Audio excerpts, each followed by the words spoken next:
What is up, YouTube?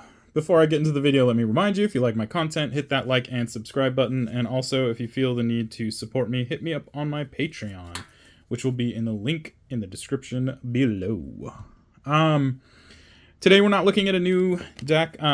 This commander's been out for quite some time, but it is kind of an homage to a buddy of mine who I used to play with.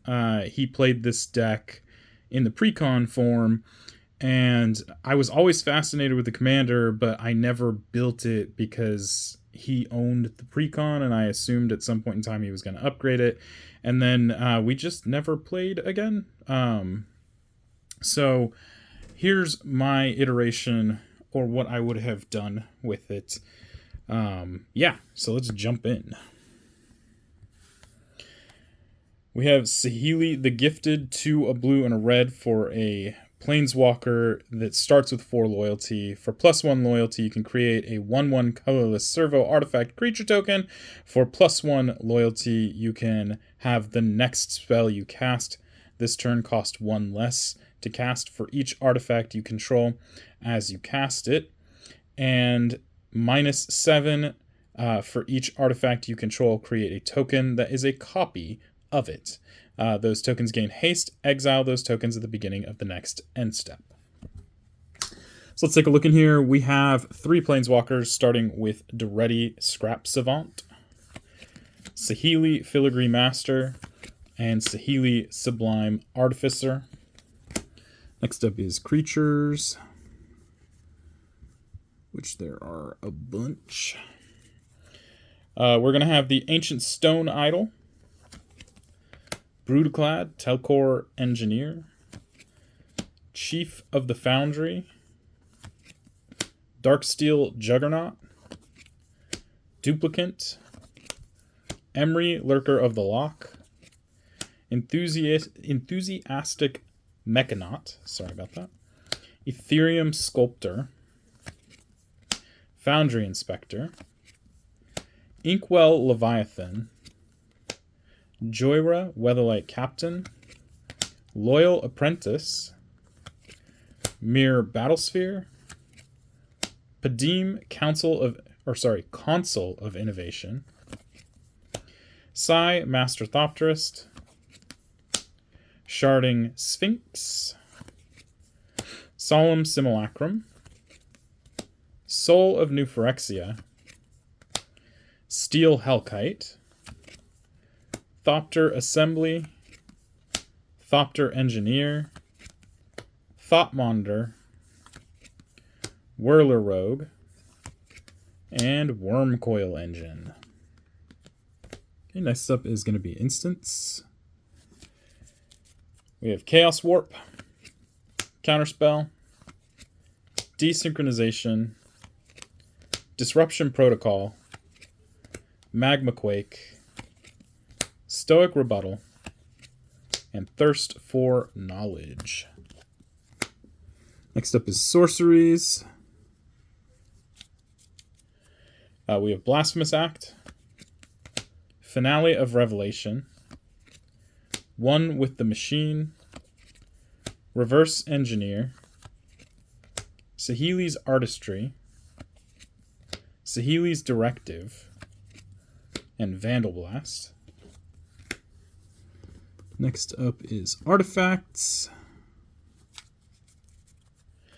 Arcane Signet, Blinkmoth Urn, Encroaching Mycosynth, Everflowing Chalice, Extinguisher Battleship, Felwar Stone, God Pharaoh's Statue, Hedron Archive, Izzet Signet, Mindstone, Mirrorworks, Mystic Forge, Prototype Portal, Retrofitter Foundry, Skullclamp, Soul Ring, Talisman of Creativity, Thought Vessel, Thran Dynamo, Unwinding Clock, and World Walker Helm. Next is enchantments. Mechanized Production, Storm the Vaults, and Thopter Spy Network. Alright, next up is going to be non-basic lands, Academy Ruins, Archway of Innovation, Buried Ruin, Cascade Bluffs, Command Tower, Darksteel Citadel, Fiery Islet, Frostboil Snarl, Glimmer Void, Great Furnace, Is It Boilerworks, Reliquary Tower, Seat of Synod, Shivan Reef, Silver Bluff Bridge, Sulphur Falls, Temple of Epiphany. Alright, basic lands. 1, 2, 3, 4, 5, 6, 7, 8, 9 islands. 1, 2, 3, 4, 5, 6, 7, 8 mountains.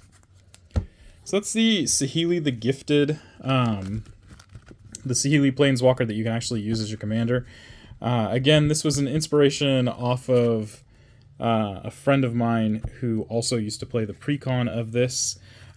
This was also a precon league deck, so you can see that there are intentional choices that are more budget than others, using cards like Glimmer Void and Desynchronization, because the cost of those cards is significantly cheaper than other options that you could use in regards to things like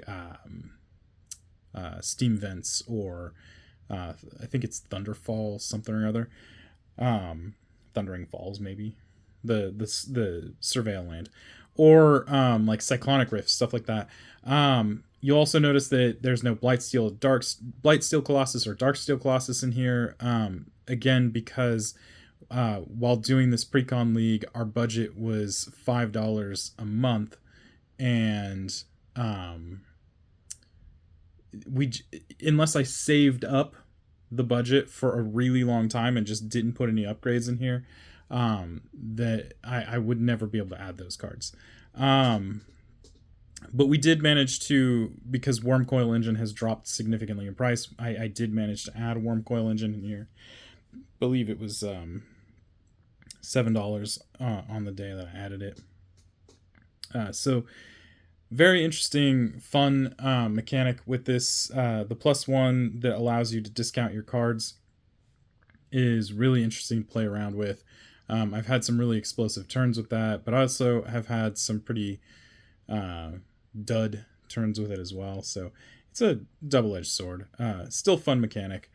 And again, homage to my friend who also played this deck. It was a lot of fun to put this together and, see what it would work, how it would work. If you have any questions or comments, leave those down below. Keep it positive. I'll remove negative comments. And until next time, guys,